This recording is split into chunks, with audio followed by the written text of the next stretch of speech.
Sudah doa tadi Pak Gembala, jadi kita langsung aja ya. Saya mau sampaikan firman dengan tema janji Tuhan untuk kita hidup diberkati berkelimpahan. Siapa yang mau diberkati berkelimpahan? Wow, haleluya, angkat tangan semua. Si Tuhan, saya percaya kita pulang dari tempat ini kita semua diberkati Tuhan. Amin. Aminnya keras sekali Pak Pendeta ini ya. Berarti jemaatnya siap-siap diberkati Tuhan ini. Ada banyak terobosan-terobosan yang terjadi nantinya ya dalam kehidupanmu. Nah, ini janji Tuhan. Karena janji Tuhan kita akan diberkati. Mari kita baca di dalam kitab langsung saja. Karena ini ada 2 pengkhotbah, jadi kita bagi waktu ya. Jadi kita langsung buka aja Ulangan pasal yang ke-6. Ya, Ulangan pasal yang ke-6 ayat yang ke-10 dan 11. Saya baca dulu untuk kita semua ya. Ulangan pasal yang ke-6 ayat 10 dan 11. Oh, sudah ada di sini. Sama-sama kita baca. Maka apabila Tuhan Allahmu telah membawa engkau masuk ke negeri yang dijanjikannya dengan sumpah kepada nenek moyangmu, yakni Abraham, Ishak dan Yakub, untuk memberikan kepadamu kota-kota yang besar dan baik yang tidak kau dirikan. Ayat 11. Rumah-rumah penuh berisi berbagai barang-barang baik yang tidak kau isi, sumur-sumur yang tidak kau gali, kebun-kebun anggur dan kebun-kebun zaitun yang tidak kau tanami. Dan apabila engkau sudah makan kenyang, menjadi kenyang. Ya, kita stop saja sampai di situ karena berikutnya kamu harus ingat Tuhan. Karena Tuhan yang janji untuk melakukan ini. Tuhan katakan kepada bangsa Israel dan kepada kita hari ini. Kalau Tuhan sudah bawa kita masuk ke tanah perjanjian, yaitu tanah Kanaan, maka kita akan mendiami kota-kota yang tidak kita bangun. Amin. Kita akan melihat rumah-rumah yang kita tidak bangun. Kita akan mendapatkan itu dan diisi dengan barang-barang yang baik, barang-barang yang berharga. Semuanya itu terisi di dalam rumah kita. Ini janji Tuhan. Betul atau tidak? Siapa mau menikmati ini? Angkat tangan yang mau menikmati. Wow, semua mau menikmati ini. Ya, ini janji bahwa Anda akan mengalami ini. Itu Tuhan akan memberikan kota-kota yang tidak kau dirikan. Ayat 11 coba lagi tampilkan. Rumah-rumah penuh berisi berbagai barang baik yang tidak kau isi, kemudian sumur-sumur yang tidak kau gali, kebun-kebun anggur dan kebun zaitun yang tidak kau tanami, dan apabila engkau sudah makan menjadi kenyang, jangan, ayat berikutnya, jangan engkau lupa kepada Tuhan.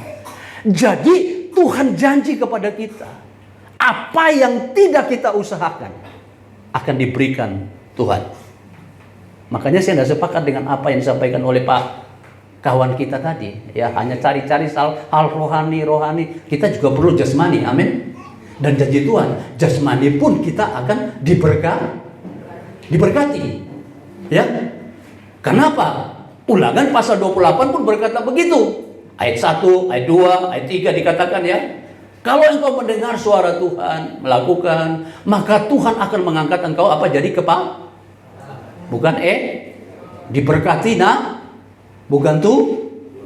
Kemudian saudara dikasih dalam Kristus Yesus, janji apa lagi? Diberkati kamu di kota, diberkati kamu di ladang. Mau ngalami itu? Berapa banyak yang sudah mengalami itu? Angkat tangan yang sudah mengalami.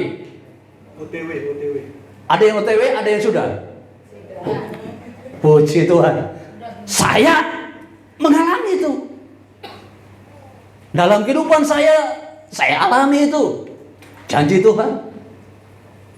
Dan saya percaya kalau saya alami, Bapak Ibu pun juga akan amin. Pasti itu. Karena itu kita baca coba lagi di dalam Ulangan pasal yang ke-7 ayat yang ke-12, 13. Ulangan 7, 12 Ini janji Tuhan di dalam kitab Ulangan ini banyak janji-janji yang disampaikan kepada bangsa Israel dan kepada kita. Dan janji itu akan digenap. Amin. Kita baca dulu pasal yang ke-7. Ayat 12, pasal yang ke-7 mulai ayat 12 dan 13. Perikopnya janji berkat ya. Ayat 12 sama-sama kita baca. Dan akan terjadi karena kamu mendengarkan peraturan-peraturan itu serta melakukannya dengan setia, maka terhadap engkau Tuhan Allahmu akan memegang perjanjian kepada kita semua. Dan apa? Dengan kasih setia. Tuhan berubah enggak? Tidak berubah. Perjanjiannya akan terjadi kepada Anda dan saya. Itu janji Tuhan. Apa? Yang diikrarkannya kepada dengan sumpah kepada nenek moyang. Ayat 13. Kita baca. Apa janjinya? Ia akan mengasihi engkau. Kemudian apa? Memberkati engkau. Siapa yang senang mau diberkati? Amin. Engkau dan membuat engkau terus apa lagi janjinya? Ia akan memberkati buah kandunganmu dan hasil bumimu, gandum, anggur, serta minyakmu, anak lembu dan anak kambing dombamu di tanah yang dijanjikan dengan sumpah kepada nenek moyangmu untuk memberikannya kepada. Apakah janji ini untuk Israel atau untuk kita? Saya tanya dulu, janjinya untuk kita atau untuk Israel saja? Kita. Siapa yang mau mengimani untuk menerima ini? Amin. Janjinya luar biasa. Ia akan memberkati dan membuat engkau banyak. Kemudian saudara kasih dalam Tuhan memberkati kandunganmu, memberkati hasil bumimu, memberkati semua usaha apapun yang kau kerjakan akan diberkati oleh Tuhan berlimpah. Karena Tuhan janji, Tuhan katakan aku datang supaya hidup umat kelimpahan, dan kelimpahan itu dijanjikan untuk siapa? Untuk siapa? Yang keras? Amin. Amin. Ini janji Tuhan. Jadi kita mau masuk pada janji Tuhan hari ini, ya. Siapa yang mau masuk dalam janji Tuhan hari ini? Saya mau. Saudara mau enggak? Yang mau masuk dalam janji Tuhan angkat tangan. Haleluya. Pastor juga mau masuk dalam janji Tuhan untuk menerima berkat-berkat secara jasmani yang berkelimpahan. Dan saya juga mau masuk dalam janji itu. Karena itu saudara kasih dalam Tuhan, orang Kristen akan sukses, orang Kristen akan berhasil, orang Kristen akan hidup di dalam kelimpahan. Dan kelimpahan itu menjadi janji untuk Anda dan saya. Ya, pegang itu, imani itu, dan terjadi dalam kehidupanmu. Mari sama-sama katakan, aku imani janji Tuhan terjadi dalam kehidupanku, hidupku berkelimpahan, diberkati dengan segala kebaikan, berkat-berkat yang baik dalam hidupku. Usaha diberkati, pekerjaan diberkati, kesehatan diberkati, aku menjadi sukses dan berhasil. Kasih tepuk tangan dulu buat Tuhan Yesus Kristus. Haleluya. Nah, ini saja yang bisa saya sampaikan. Terlalu banyak ayat-ayat yang bisa saya sampaikan tentang janji-janji Tuhan. Tapi karena ini kita khotbah orang dua, jadi nanti dilanjutkan lagi ya oleh Bapak Evangelis Stephen Wang. Kasih tepuk tangan dulu buat Tuhan Yesus Kristus. Terima kasih Pak Joni. Terima kasih. Banyak hebat banget nih. Ya. Saya mau ulangi banyak. Ya. Ulangan 6 ayat 11. Saudara sering kali mendengar khotbah begini kan? Ya kan? Saya mau menguatkan dulu nih ya. Ulangan 6 ayat 11. Ulangan 6 ayat 10. Kita ulangi. Saya ngulangi dengan ayat yang sama yang beliau khotbahkan. Ulangan 6 ayat 10. Maka apabila Tuhan Allahmu telah membawa engkau masuk ke negeri yang dijanjikannya dengan sumpah kepada nenek moyangmu, yakni Abraham, Ishak dan Yakub, untuk memberikannya kepadamu kota-kota besar dan baik yang tidak kau dirikan. Setuju ya? Saudara mau menerima seperti ini ya? Amin ya? Setuju ya? Oke. Saya baca ayat 11-nya. Rumah-rumah berisi berbagai barang baik yang tidak kau isi, sumur-sumur yang tidak kau gali, kebun-kebun anggur dan kebun-kebun zaitun yang tidak kau tanami, apabila kau sudah makan dan menjadi kenyang. Amin enggak? Saudara tahu janji Tuhan bahwa orang Israel ke tanah Kanaan. Rumah nggak pakai bangun, ada isinya. Tanah saudara ambil. Namanya apa hari ini kalau seperti itu? Saudara masuk suatu kota, tanpa saudara bangun, tanpa saudara usahakan, saudara rebut kota itu, saudara masukin rumah-rumah itu. Apa namanya? Apa namanya? Saudara masuk ke Surabaya, seluruh Mojokerto menyerbu Surabaya, masuk ke perumahan mewah, menghuni rumah-rumahnya, saudara bunuh orang-orangnya. Siapakah itu semua? Saudara perampok. Ingat loh, ayat yang sama, saudara telan mentah-mentah dan saudara amin-aminkan. Bayangin coba, ayat yang sama. Siapa mau menghuni rumah yang tidak saudara dirikan? Saudara mau jadi perampok hari ini? Saudara nggak bisa memaksakan ayat seperti ini. Pada zaman dulu, Allah memang berjanji kepada umat Israel, ya, karena mereka diperbudak 450 tahun. Mentalnya sudah menjadi mental budak. Yang dibebaskan orang budak, kepinginnya apa? Kepinginnya kemerdekaan. Allah membawa mereka untuk menjadi umat merdeka, bukan dijajah. Penggambarannya hari ini apa? Ulangan 7:12 coba. Sekarang kita kembali ke ulangan 7:12. Ayat yang sama saya bacakan dengan maksud yang tidak dipalsukan. Maksud yang tidak untuk jasmani, ya, saya bacakan. Dan akan terjadi karena kamu mendengarkan peraturan-peraturan itu dan serta melakukannya, ya, dengan setia, maka terhadap engkau Tuhan Allahmu akan memegang perjanjian dan kasih setianya yang diikrarkan dengan sumpah kepada nenek moyangmu. Saudara senang, ya? Saudara baca ini teliti dulu. Pernah melakukan peraturan-peraturan serta ini, ya? Jika kamu mendengarkan peraturan-peraturan itu serta melakukannya dengan setia, maka Tuhan akan memegang janjinya. Saudara pernah tanya, peraturan yang mana? Peraturan-peraturannya mana yang harus aku lakukan? Saya mau tanya, peraturan mana yang saudara pernah lakukan? Ayo, jawab dulu ini. Peraturan-peraturan ini dengan setia melakukannya. Karena kamu mendengarkan peraturan-peraturan itu serta melakukannya dengan setia, maka Tuhan akan memberkati. Saudara pernah tanya nggak? Peraturan mana yang harus aku lakukan? Sudahkah dengan setia? Yuk.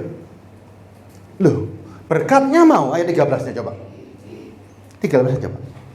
Saudara terpesona dengan berkat ini. Ia akan mengasihi engkau, memberkati engkau, membuat banyak, memberkati buah kandunganmu, hasil bumimu, gandum serta minyakmu, anak lembu sapimu. Tapi saudara nggak pernah tanya, peraturan-peraturan apa yang harus aku lakukan dengan setia? Coba bayangin, saudara amin-amin. Saudara nggak tahu, kalau saudara nggak melakukan peraturan dengan setia, apa yang terjadi? Apa yang terjadi? Ulangan 11:26. Coba baca. Kita bacakan ulangan 11:26. Nih ya. Bayangkan. Bangsa Israel dulu, Allah itu adil. Ada berkat, ada kutuk. Saudara dikhotbahkan berkatnya, tidak pernah dikhotbahkan kutuknya. Seakan-akan kutuk dari setan. Nih, sekarang kita baca. Lihatlah, aku memperhadapkan kepadamu pada hari ini berkat dan kutuk. Saudara mau berkatnya juga harus mau kutuknya. Itu namanya adil. 27. Berkat apabila kamu mendengarkan perintah Tuhan Allahmu yang kusampaikan kepadamu pada hari ini. Saudara pernah tanya, perintahnya mana saja yang pernah disampaikan kepada bangsa Israel? Coba saya pengen tahu. Perintahnya ada berapa? 10. Makanya 10 itu perjanjian.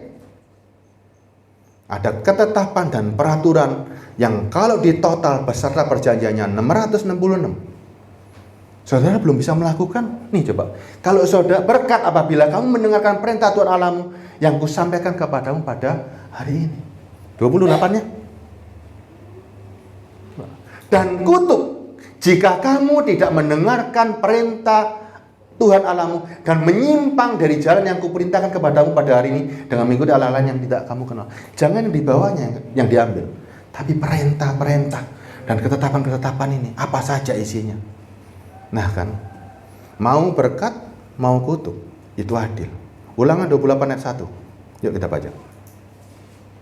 Saya bacakan janji-janji yang begitu enak, tapi tanpa sadar, saudara mau berkatnya, nggak mau kutuknya. Saudara mau berkatnya, nggak mau melakukan peraturan-peraturannya. Gawat. Jika engkau baik-baik mendengarkan suara Tuhan Allahmu dan melakukan dengan setia segala perintahnya yang kusampaikan kepadamu pada hari ini, maka Tuhan Allahmu akan mengangkat engkau di atas segala bangsa di bumi. Saudara perhatikan baik-baik ya. Jika engkau mendengarkan baik-baik suara Tuhan Allahmu dan melakukan dengan setia segala perintah yang kusampaikan kepada berani. Perintahnya ada demikian banyak. Kalau saudara meleset gimana akibatnya? Ayat 15. Coba. Ayat 15-nya. Lebih banyak saudara berhasil melakukan peraturan dan perintahnya atau banyak melesetnya nih? Coba. Tetapi jika engkau tidak mendengarkan suara Tuhan Allahmu dan tidak melakukan dengan setia segala perintah dan ketetapannya yang kusampaikan kepadamu pada hari ini, maka segala kutuk ini akan datang mencapai engkau. Masih mau berkat demikian? Masih mau? Ada berkatnya, ada kutuknya. Nah loh sekarang bingung sekarang. Bisa melakukan dengan setia segala perintahnya, tidak yang namanya ini ya, tidak melakukan dengan setia segala perintah dan ketetapannya. Kalau saudara meleset satu, mampus, yang kena kutuknya. Makanya hari ini ada dua peperangan yang begitu hebat. Saya kasih sedikit saja salah satu contoh peraturan yang saudara harus lakukan pada hari ini. Saya kasih contohnya. Ada 666 peraturan.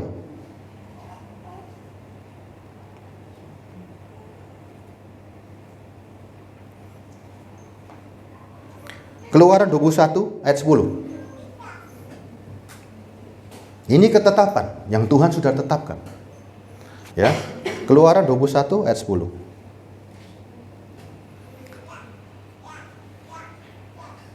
Harus teliti baca firman. Tidak boleh dicuplik satu, dipaksakan untuk menyanyikan sesuatu yang kita tidak bisa melakukan. Jika tuannya mengambil perempuan lain, ia tidak boleh mengurangi makanan perempuan itu, pakaiannya, dan persetubuhan dengan dia. Ada ibu-ibu di sini yang rela bapaknya seperti ini? Saya mau tanya, banyak ibu-ibu. Rela enggak jika suamimu mengambil perempuan yang menganggap sebagai budak, ia tidak boleh mengurangi makanan itu, pakaiannya, dan persetubuhan dengan dia? Ada yang setuju di sini?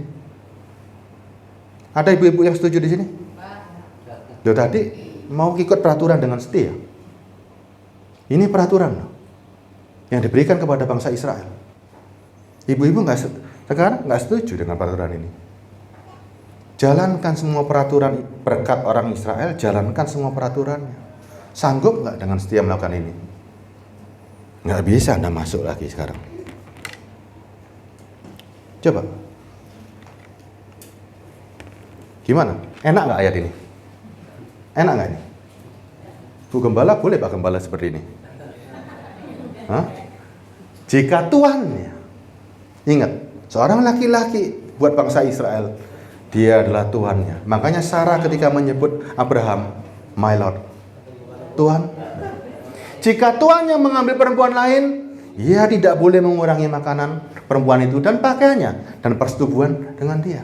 Jatahmu dibagi. Bapak-bapak senang ini. Bapak-bapak seneng ini.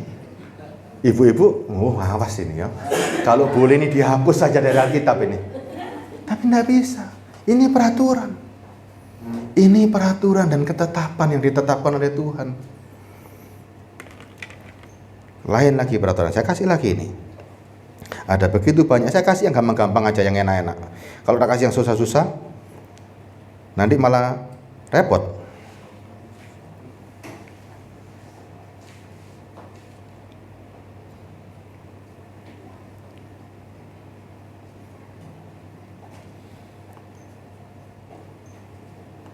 Keluaran 23 ayat 15. Keluaran 23 ayat 15. Hari raya roti tidak beragi, haruslah kau pelihara.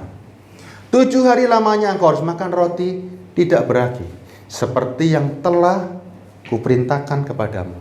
Pada waktu yang ditetapkan pada bulan Abib, sebab dalam bulan itulah engkau keluar dari Mesir, tetapi janganlah orang menghadap kehadiratku dengan tangan hampa. Sudah merayakan ini? Sudah pernah merayakan? Hari raya roti tak beragi. Sudah pernah merayakan? Belum. Tapi mau berkatnya. Kalau saudara nggak merayakan ini, dapat apanya coba? Ulangan 28 ayat 15. Jika engkau tidak melakukan dengan setia perintahnya, kena apanya? Kena kutuk. Kita ini mau menjadi seorang Kristen. Apa sih yang dicari? Saudara cari berkat, ya, yang dunia bisa berikan, atau saudara mencari Tuhan, apa yang Tuhan bisa berikan buat kita pada hari ini? Saudara mau cari yang mana hari ini? Mau cari yang jasmani atau mau cari yang rohani? Coba pertajam mata rohanimu, pertajam telinga rohanimu, ya. Mau cari yang jasmani atau mau cari yang rohani? Kalau engkau ke gereja, tujuanmu mendengarkan khotbah-khotbah yang tadi, saudara diberi jasmani, jasmani terus. Padahal Tuhan Yesus datang dan rasul-rasulnya berusaha membuat saudara terlepas dari jasmani. Firman Tuhan adalah pedang roh. Setuju? Dia sanggup memisahkan antara daging dengan roh. Orang Yahudi, Alkitabnya hanya sampai Maleakhi. Tapi kitab yang saudara baca hari ini menjadi sebuah Alkitab. Masih ada tulisannya Perjanjian Baru, Perjanjian Lama, dan Perjanjian Baru. Saudara terima yang namanya firman harus lengkap. Perjanjian Lama berbicara tentang jasmani, tentang orang Israel. Perjanjian Baru berbicara tentang Israel secara rohani. Saudara jadi Kristen, jadi anak-anak Abraham, jasmani atau rohani? Rohani. Saudara menjadi seorang Kristen, menjadi pengikut Kristus. Ini yang harus saudara ikuti. Saudara nggak boleh lagi asal-asalan. Ya. Saudara mencarinya, sekarang yang dicari isinya daging tok. Ingat loh, Tuhan Yesus kalau dia menyayangkan tubuhnya, dia tidak akan mau disalib. Yesus Kristus tidak pernah mempertahankan tubuhnya. Begitu juga rasul-rasulnya. Semuanya gak penting jasmani itu. Yang penting bagaimana rohani kita masuk surga. Terus kalau gitu untuk apa? Nih kita baca lagi sekarang. Ya, 2 Korintus 5 kita masuk ke perjanjian baru. 2 Korintus 5 ayat 16. Ya, khotbah-khotbah tadi ayat yang sama, firman yang sama, maksud yang berbeda. Saudara harus tanya, kalau ada peraturan dan ketetapan, tanyakan. Peraturan dan ketetapannya bagaimana? Kalau meleset bagaimana? Itu saudara tanyakan. Saudara nggak boleh cuma mendengarkan tanpa mengerti. Harus ditanya, Pak Pendeta, kalau saya dapat berkatnya itu, kan harus jalankan peraturan-peraturan dengan setia. Kalau saya meleset bagaimana? Jawabnya juga pakai firman. Apa yang dikatakan firman itu yang diberitahu kepada jemaat. Mau milih berkat dan jasmani seperti zaman dulu, atau mau ikut Yesus?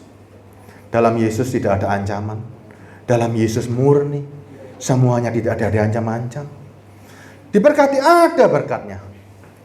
Jangan kamu khawatir. Makan, minum, pakai. Semuanya itu dibutuhkan dan dicari bangsa-bangsa yang tidak mengenal Allah.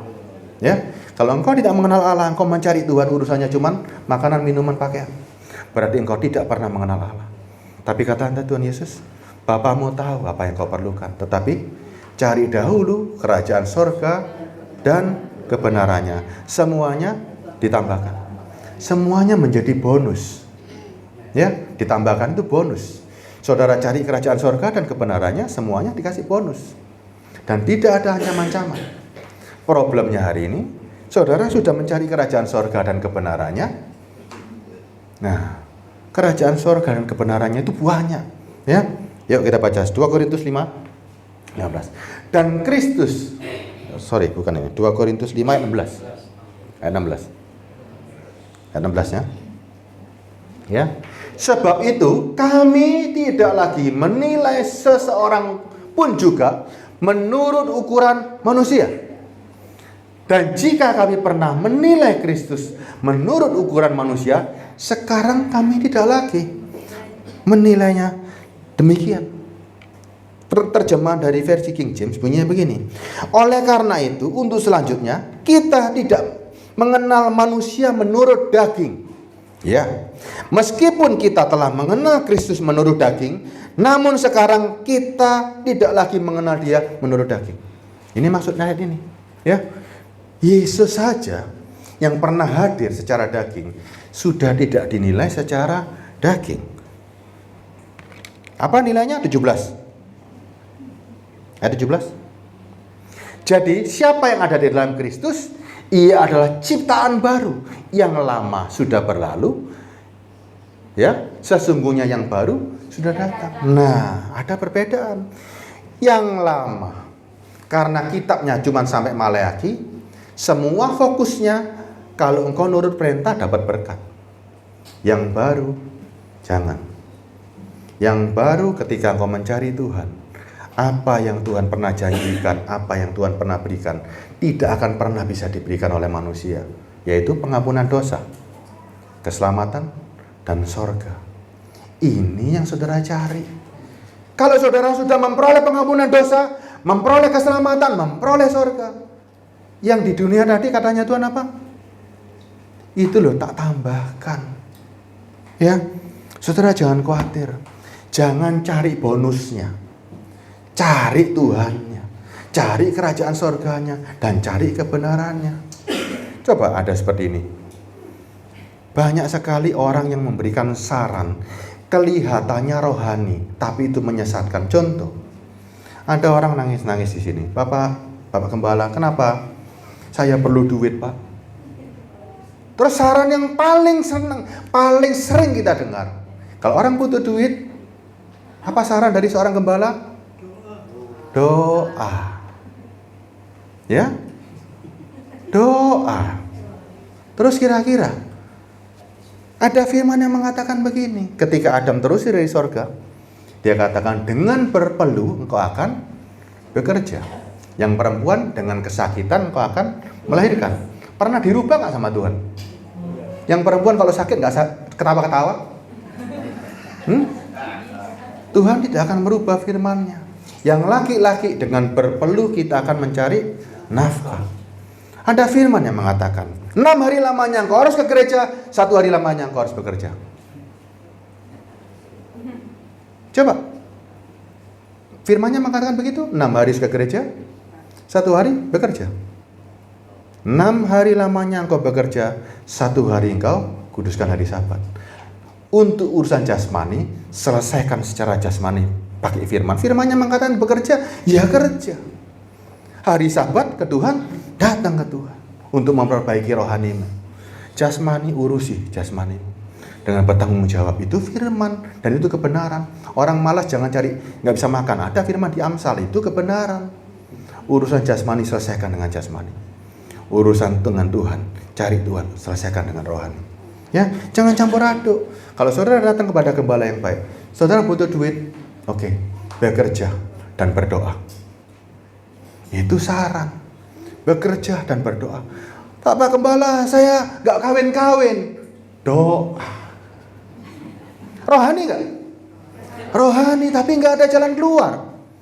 Mau cari jodoh, cari di luaran. Cari di gereja, tanya yang single-single. Berusaha untuk mencari jodoh. Itu saran yang bagus. Bukan doa.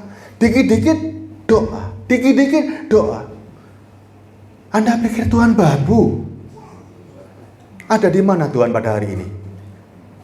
Tuhan ada di mana hari ini? Coba, Tuhan ada di mana hari ini? Ada di dalam diri saudara. Berupa bait suci. Tapi banyak orang masih belum berupa bait suci, masih berupa reruntuhan. Saudara ngaku-ngaku punya bait suci, enggak. Masih berupa reruntuhan. Bangun bangunan bait sucimu, sehingga Roh Kudus tinggal di sana. Kalau saudara bersama Roh Kudus, bersama Allah tinggal di sini, ketika saudara bergerak, ketika saudara bekerja, ternyata dengan siapa Anda bekerja? Disertai dengan siapa Anda bekerja? Dengan Tuhan. Ini loh, kemampuan seperti ini tidak saudara pergunakan, tapi saudara diam di dalam kamar, di ujung-ujung kamar, doa, ratapan, menangis.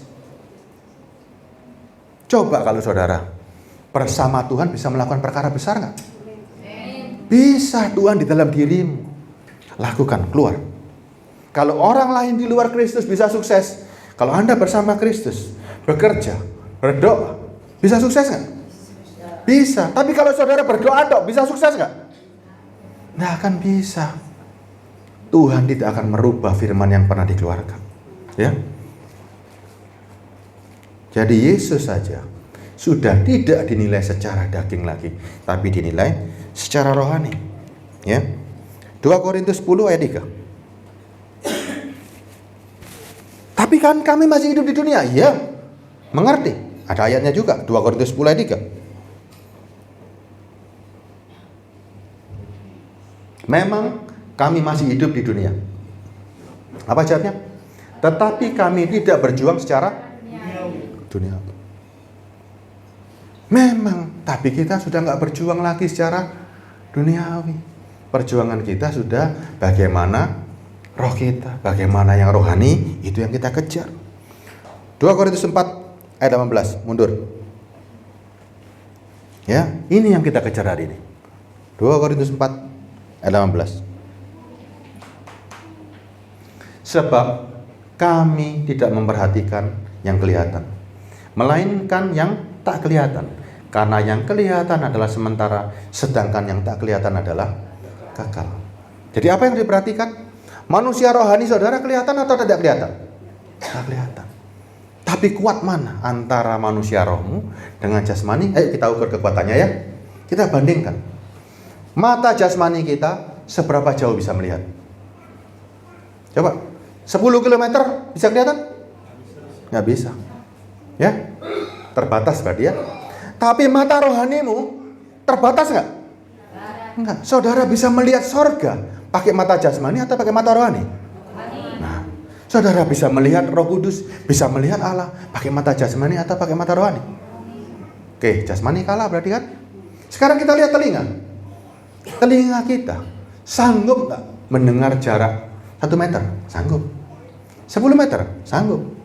30 meter dengan teriak kita dengar. Tapi kalau musiknya di Jakarta, saudara dengar di sini? Enggak.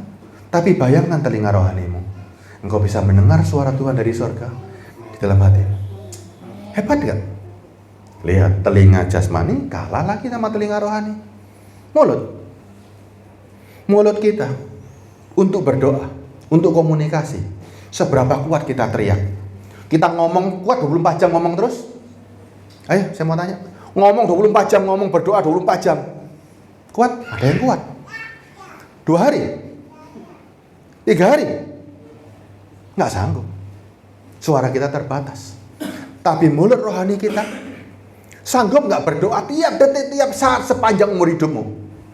Sanggup nggak mulut rohani kita berdoa sama Tuhan dengan keluhan-keluhan yang tak terucapkan? Anda tidur pun, Anda ini pun, manusia rohmu berkomunikasi. Roma 8:26. Coba kita lihat. Roma 8 ayat 26.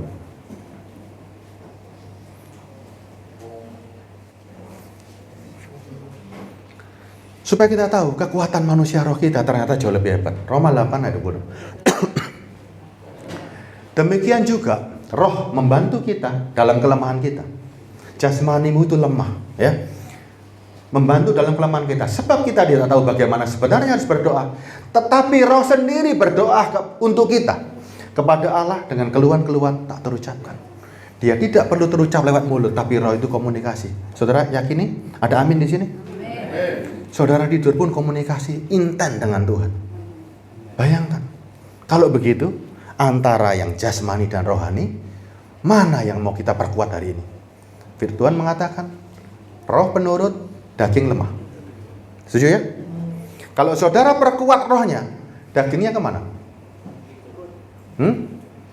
Kalau saudara roh penurut, daging lemah. Kalau daging diperkuat, rohnya kemana? Kan sama dong. Kalau saudara perkuat daging, roh pasti nurut ikut daging. Ya, saudara perkuat roh, daging itu lemah kan? Pasti ikut sama roh. Coba, kan sama ya ini. Mana yang mau saudara perkuat? Mau perkuat manusia roh atau mau perkuat manusia jasmani? Perkuat manusia rohmu. Sehingga ketika engkau memperkuat manusia rohmu, manusia roh butuh apa hari ini? Manusia jasmani butuh apa? Saudara bisa memisahkan. Itulah yang dinamakan firman itu pedang roh. Dia tahu kebutuhan manusia jasmani, dia tahu kebutuhan manusia rohani. Manusia jasmani cukupi melalui jasmani. Kerja ya bersama Tuhan yang ada dalam dirimu. Manusia rohani, beri dia juga kekuatan melalui pendengaran kan firman Tuhan, sehingga makin hari makin kuat. Bukan dagingnya makin kuat, tapi manusia rohnya makin hari makin kuat. Kalau saudara tahu kemampuannya manusia roh seperti itu, mau memperkuat yang mana hari ini? Mau kasih makan daging atau mau kasih makan manusia roh? Kasih makan manusia roh. Ya, saudara bayangkan begini loh. Kalau kekuatan manusia roh demikian hebatnya, apalagi manusia rohmu sudah terbentuk. Ketika manusia rohmu terbentuk, jasmani bisa ganggu nggak? Ada orang kekurangan makan, nggak bisa makan, hidupnya menderita.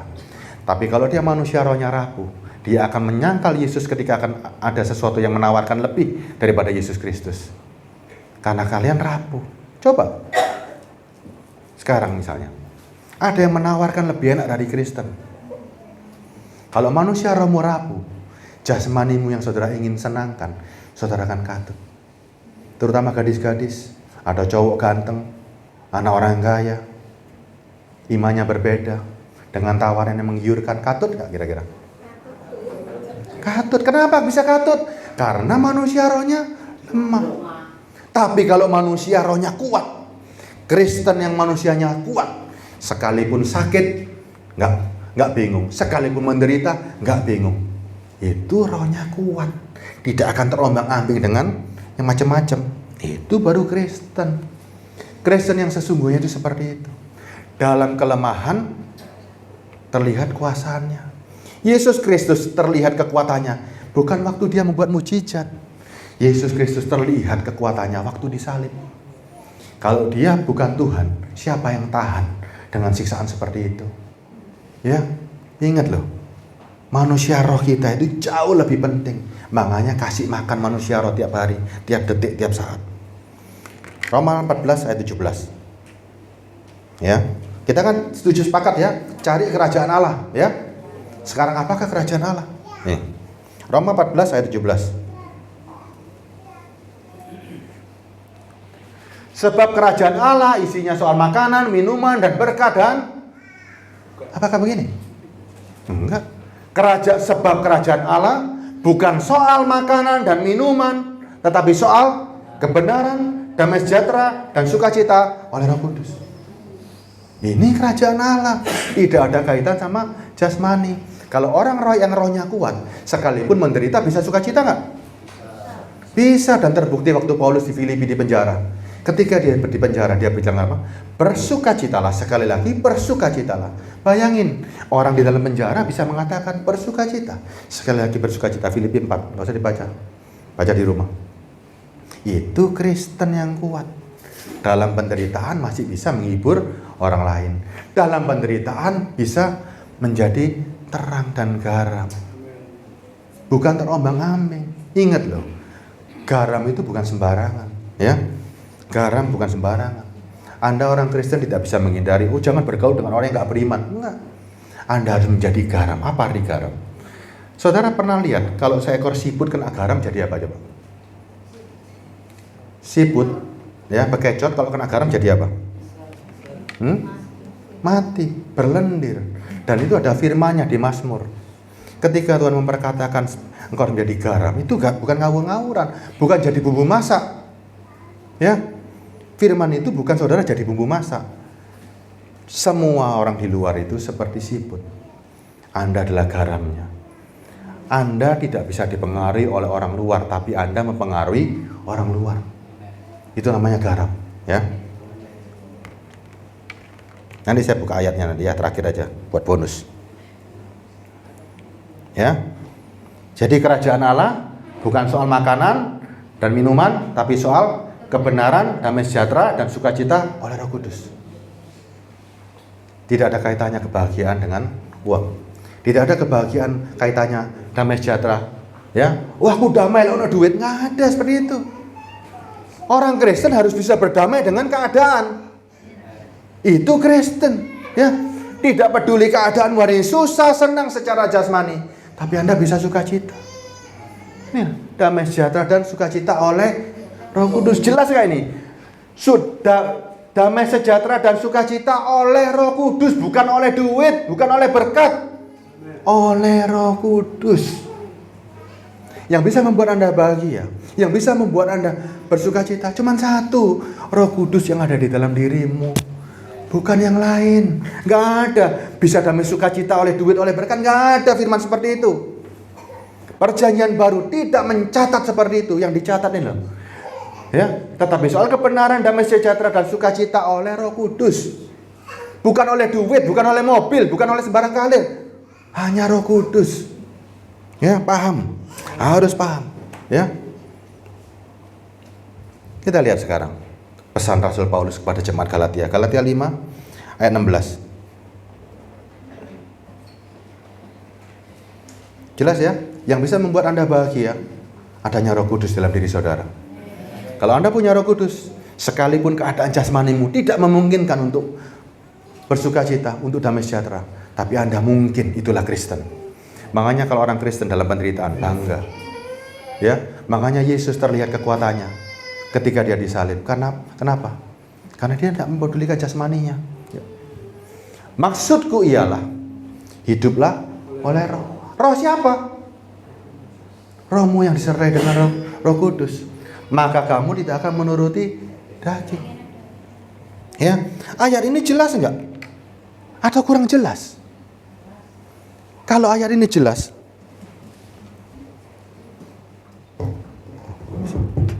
makasih Pak. Kalau ayat ini kurang jelas, kenapa nggak dikhotbahkan begini-begini sih? Ya, kenapa yang dikhotbahkan senang diberkati, senang begini, urusannya jasmani tok aja. Makanya gereja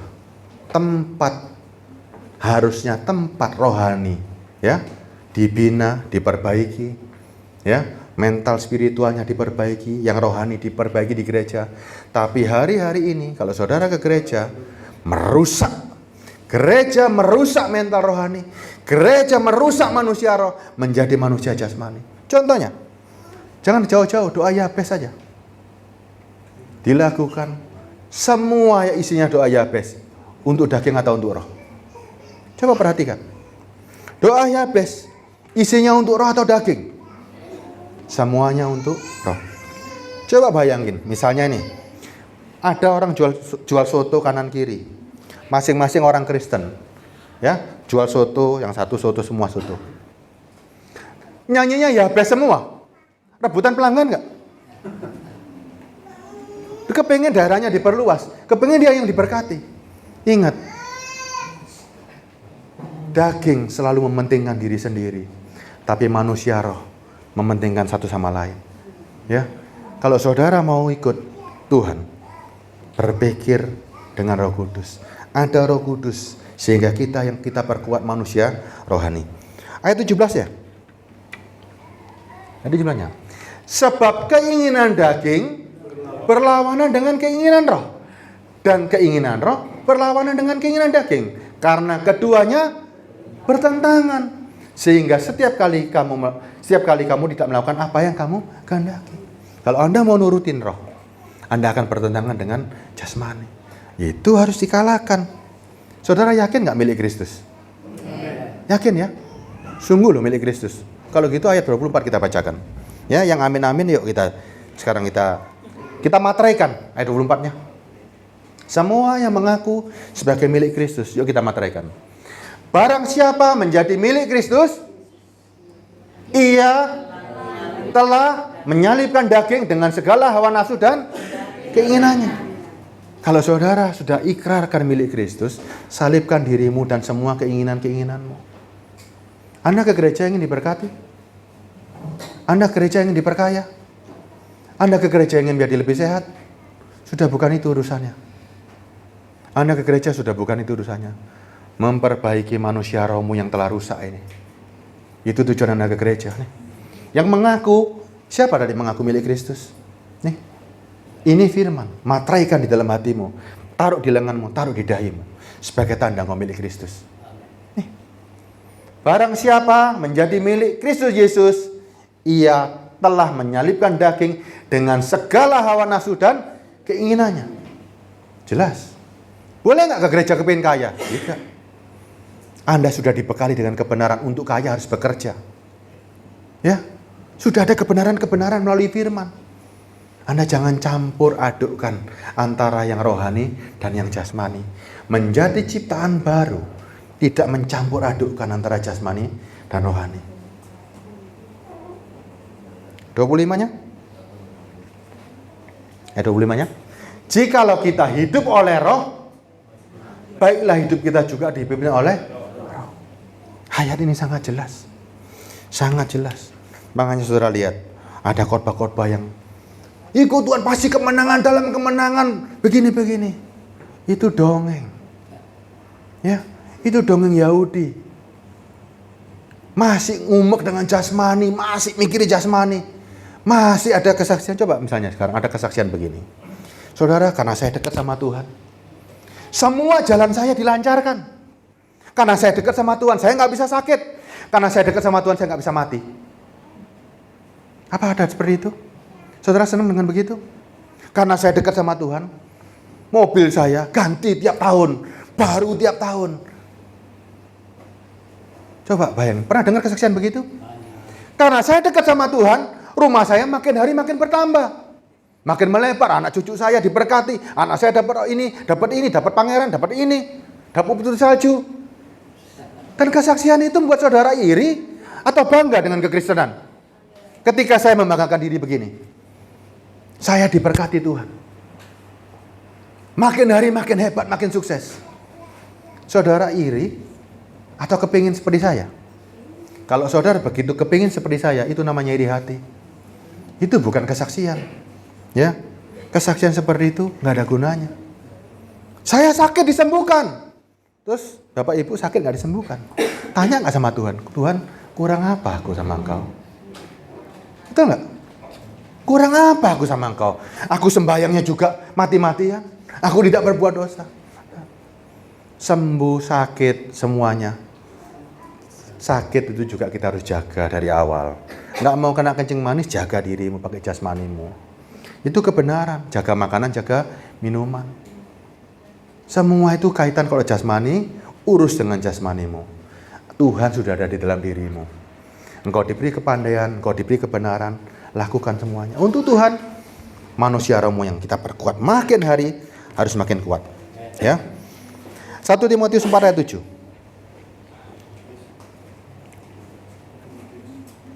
1 Timotius 4 ayat 7. Ya, saya kasih ayat ini. Tahayul dan dongeng-dongeng itu apa sih? 1 Timotius 4 ayat 7. Tetapi jauhilah tahayul dan dongeng nenek-nenek tua. Latih dirimu untuk beribadah. Apa arti beribadah? Apa arti beribadah? Beribadah itu godliness. di dalam jalurnya Tuhan. Itu beribadah. Ya. Beribadah adalah kesalehan, kekudusan. Itu ibadah, ya. Jadi jangan ngawur. Banyak sekali dongeng-dongeng tahayul yang enggak, ya. Contohnya, 1 Timotius 6 ayat 4-nya.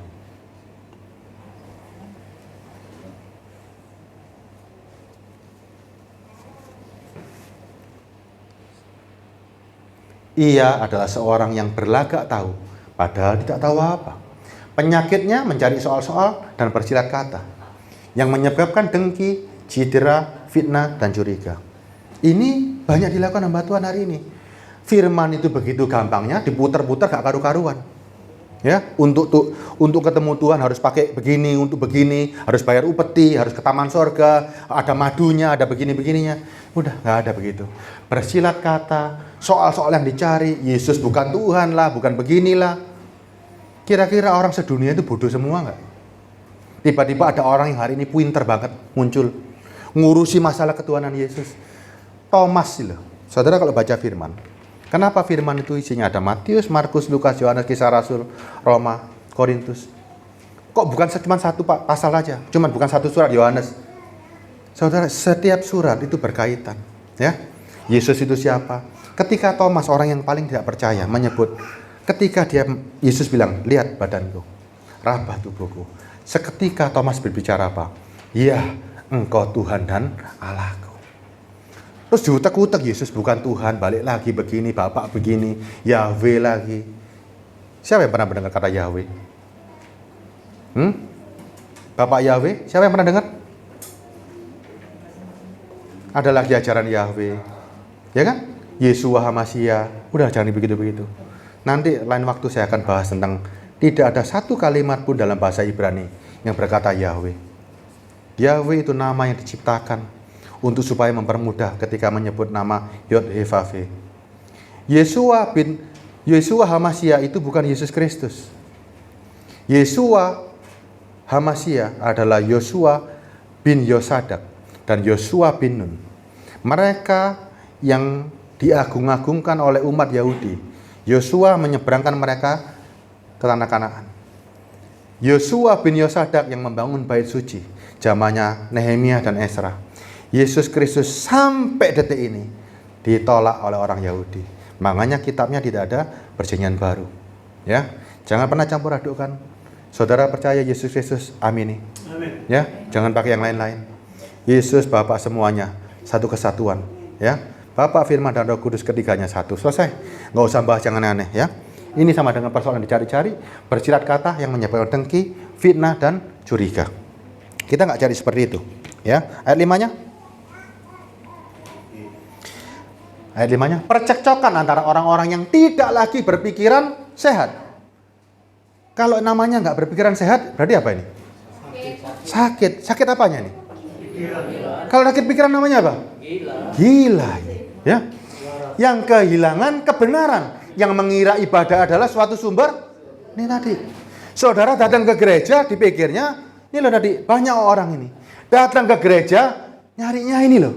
Dipikir ibadah itu sumber keuntungan. Pokoknya nggak usah kerja, pokoknya gereja bisa diberkati. Ke gereja itu seakan-akan hari ini gereja itu adalah sumber. Pokoknya segala keuntungan itu di gereja. Ini loh. Apa benar seperti ini? Berarti Anda kehilangan pikiran. Anda gila, nggak waras. Kalau merasa gereja adalah sumber keuntungan, beribadah adalah sumber keuntungan. Ini firman loh. Yang terjadi, ayat 6-nya coba. Ayat 6-nya coba bunyinya. Memang ibadah kalau disertai rasa cukup memberi keuntungan besar. Nah, ini yang harus gereja ajarkan. Bagaimana cara memuaskan hati? Ya kan? Bagaimana memuaskan hati ini? Itu yang gereja ajarkan. Ini loh, memang ibadah kalau disertai rasa cukup atau rasa puas memberi keuntungan yang besar. Nah, caranya sekarang ini yang kita ajarkan. Bagaimana memuaskan hati. Nah, sekarang saya tanya. Tempat apa yang paling luas yang ada di alam semesta ini? Coba. Tempat apa yang paling luas? Kira-kira tempat apa? Bumi dan seisinya, alam semesta, masih kalah luas dengan hatimu. Buktinya apa? Allah tinggal di dalam hati kita. Allah maha besar nggak? Maha besar.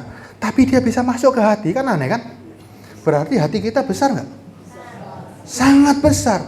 Nah kalau sekarang hatimu diisi dunia beserta keinginannya dan segala sesuatunya, cukup nggak di hatimu? Cukup. Masih ada ruang kosong. Ya, buat Allah bumi itu tumpuan kaki. Bumi dan seisinya dimasukkan hatimu masih cukup. Kosong. Makanya tugas gereja memenuhi hatimu. Dengan apa? Dengan Roh Kudus. Supaya engkau merasa puas dan cukup. Kalau orang puas dan cukup, mau cari lagi nggak? Nggak ada tempat lagi. Saudara nggak punya tempat lagi untuk dunia. Kenapa? Isinya Roh Kudus dengan Allah di sini. Saudara tercukupi. Allah punya segala sesuatu nggak? Di dalam Allah ada segala sesuatu nggak? Ada. Allah itu punya segala sesuatu. Punya berkat, punya segala macam. Masukkan dulu dalam dirimu. Sehingga engkau puas. Jangan cari yang remeh-temehnya dulu. Cari kerajaan Allah dan kebenarannya. Masuk dalam dirimu. Engkau akan puas. Kalau engkau puas, di dalam diri Allah ada semuanya. Ya, ada semuanya. Ayat 7-nya. Sebab kita tidak membawa sesuatu apapun ke dalam dunia. Waktu saudara lahir, saudara nggak bawa apa-apa. Ya. Dan kita pun tidak dapat membawa apa-apa keluar. Ya. Ayat 8-nya. Asal ada makanan, pakaian, cukuplah. Anda diajar rasa puas. Anda diajar rasa cukup. Ini yang harus diajarkan di gereja. Rasa puas, rasa cukup, rasa bersyukur. Kalau orang puas bisa bersyukur nggak? Kalau orang Anda terpuaskan, bersyukur nggak? Bersyukur. Terpuaskan bukan urusan makan dan minuman dan lain-lain. Terpuaskan itu kalau ada Allah di sini, ada Roh Kudus, ada bait suci yang terbangun, maka Anda merasa cukup puas. Orang yang cukup dan terpuaskan akan mengucap syukur. Makanya saudara datang beribadah isinya ucapan syukur. Kemana-mana tampilannya ucapan syukur. Kenapa? Karena terpuaskan. Orang yang tidak puas tidak mungkin bisa mengucap syukur. Hanya orang yang terpuaskan rohaninya, dia akan mengucap syukur melalui perbuatan-perbuatan jasmani. Ya, jangan campur adukkan. Harta yang sesungguhnya, saya masih ada waktu? Hah? Oh, maaf. Mohon maaf. 1 menit toh. Harta yang sesungguhnya yang kita cari. Yesaya 3 ayat 6. Yesaya 3 ayat 6. Ya. Ingat ya, rasa puas sehingga membuat Anda bisa mengucap syukur. Yang bisa memuaskan hanya Roh Kudus di dalam dirimu. Tidak ada yang lain. Bukan uang, bukan makanan, bukan semuanya, bukan segala berkat tadi yang punya tadi Roh Kudus ya. Yesaya 33 ayat 6. Masa keamanan akan tiba bagimu. Ya. Ketika ada Roh Kudus semuanya menjadi aman. Kekayaan yang menyelamatkan adalah hikmat dan pengetahuan, takut Tuhan. Itulah harta benda Sion. Jelas ya? Perjanjian Lama pun mencatat harta benda Sion adalah kekayaan yang menyelamatkan ialah hikmat dan pengetahuan, takut akan Tuhan. Itulah harta benda Sion. Ya. Ketika sekarang saudara paham, sudah sadar ya, manusia rohani yang harus diperkuat. Rasa puas itu yang harus saudara diajarkan di sini. Ya. Sekarang kita melihat hari ini Israel. Israel jasmani perang. Bagaimana perasaan saudara? Perasaan saudara bagaimana hari ini? Rasanya mangkal kepingin ini. Tapi ketika Yerusalem sorgawi diserang, Yerusalem sorgawi diserang habis-habisan oleh setan, saudara diam kan? Coba, lebih enak mana? Saudara lihat Yerusalem jasmani diserang, saudara sakit hati. Tapi Yerusalem sorgawi diserbu oleh iblis, diserang habis-habisan dengan pengajaran-pengajaran palsu, seperti di Bapak Gembala tadi yang baju biru. Dan saudara diam. Tapi sudah amin ya Pak? Hah? Amin ya Pak? Makanya tadi, berapa lama Anda dalam peperangan yang saudara tidak sadari?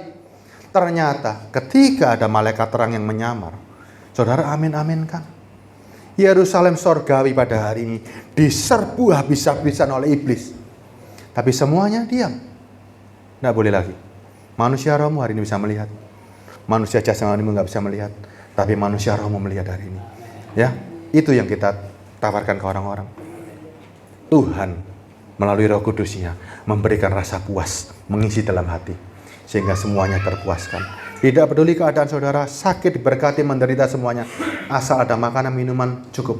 Selesai. Ya, artinya cukup itu puas. Ya, tidak kekurangan, tidak berlebihan, terpuaskan sehingga mengucap syukur. Apong tolong nyanyikan satu lagu. Kita tundukkan kepala ya. Kalau ada tim musik mungkin bisa bantu. Kita selesaikan ibadah kita pada hari ini.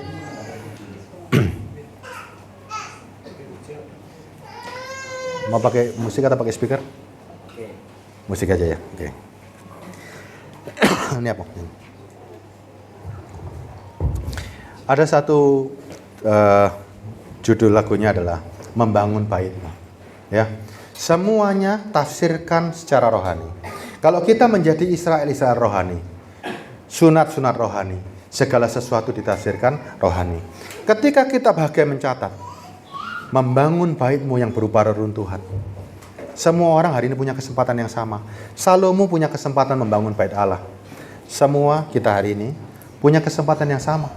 Membangun bait Allah yang ada dalam diri kita. Jangan berupa reruntuhan. Bait itu bangun sampai menjadi bangunan yang indah. Ya, silakan. Mari kita memuji Tuhan. Membangun bait-Mu.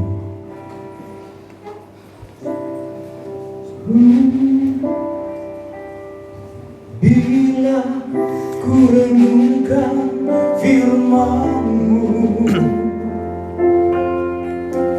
betapa malunya diriku, bait-Mu di dalamku berupa reruntuhan yang tak berujung.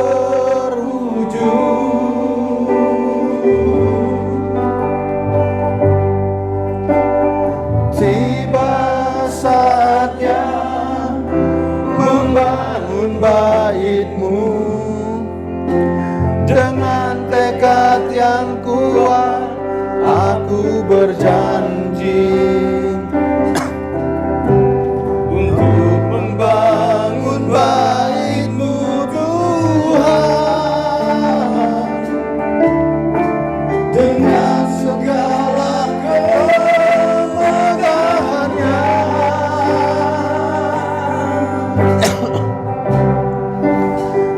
Dan menjadi yang terbaik bagi tempat kediaman-Mu. Kuatkan hatiku, kuatkan semangatku, hingga bait-Mu sempurna di hidupku. Yesus, Kaulah batu penjuru. Yesus, Kaulah dasar segalanya. Akan sehati, ku akan setia sampai Kau menjemputku. Silakan bangkit berdiri, saudara.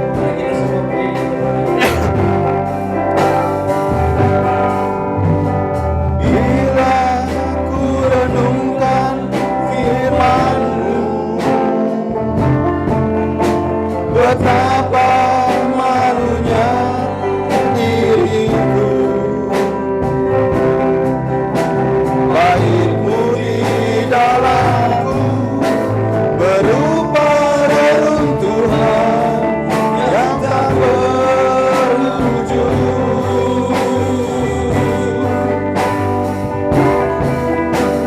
Tiba saatnya membangun bait-Mu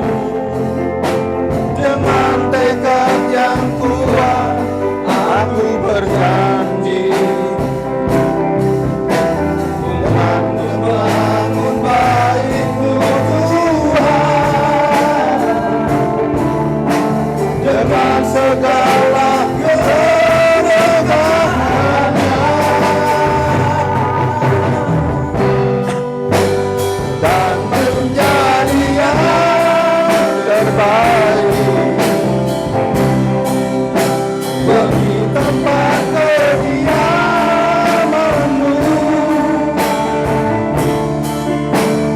Kuatkan hariku, kuatkan semangatku, hingga baitmu sempurna di hidupku. Yesus, Kaulah batu penjuru. Yesus, Kaulah dasar segalanya. Kuatkan hati, kuatkan setia, sampai Kau menyembuhku. Bapa, ketika Salomo mempunyai kesempatan untuk membangun bait-Mu yang begitu megah, yang secara jasmani kami nggak sanggup Tuhan, tapi ketika Yesus Kristus mengatakan bahwa di dalam diri kita adalah bait Allah, Tuhan, kami punya kesempatan dan kami punya kemampuan yang sama, bahkan yang lebih daripada yang dibangun oleh Salomo. Bapa di surga, ini kami, ini diri kami. Ketika kami punya tekad hari ini, bangunan bait Allah bukan reruntuhan di hati kami, tapi kami akan bangun dengan tekad yang kuat, sehingga menjadi bangunan yang utuh, yang megah, yang terbaik, yang kami sajikan di hadapan-Mu, sehingga Roh Kudus mau tinggal dalam diri kami, sehingga kami Tuhan terpuaskan. Tidak ada satu ruang kosong di dalam hati kami. Kami puas dengan kehidupan kami puas dengan apa yang kami lakukan, kami puas bersama-Mu Tuhan. Terima kasih atas kesempatan yang begitu indah ini. Terima kasih Tuhan, terima kasih. Satu kali lagi nyanyikan aku. Bila ku renungkan firman-Mu, Betapa malunya diriku, bait-Mu di dalamku berupa reruntuhan yang tak berwujud.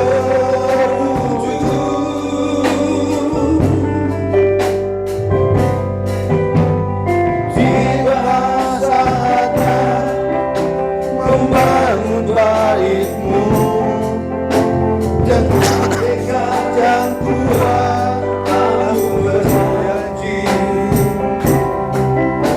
untuk membangun bait-Mu Tuhan, dengan segala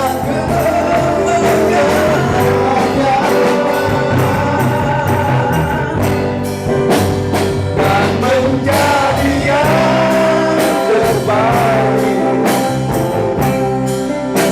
bagi tempat kediaman-Mu.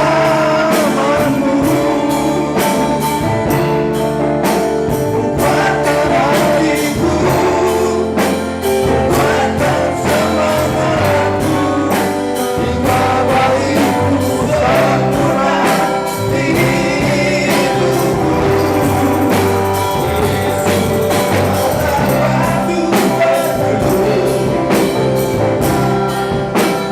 Yesus, Kaulah dasar segalanya. Kuatkan hati, kuatkan setia, sampai Kau menjemputku.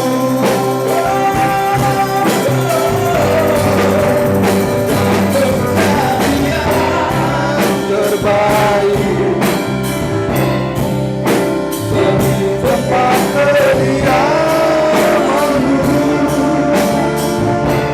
Kuatkan hatiku, kuatkan semangatku, hingga bait-Mu sempurna di hidupku. Yesus, Kaulah batu penjuru.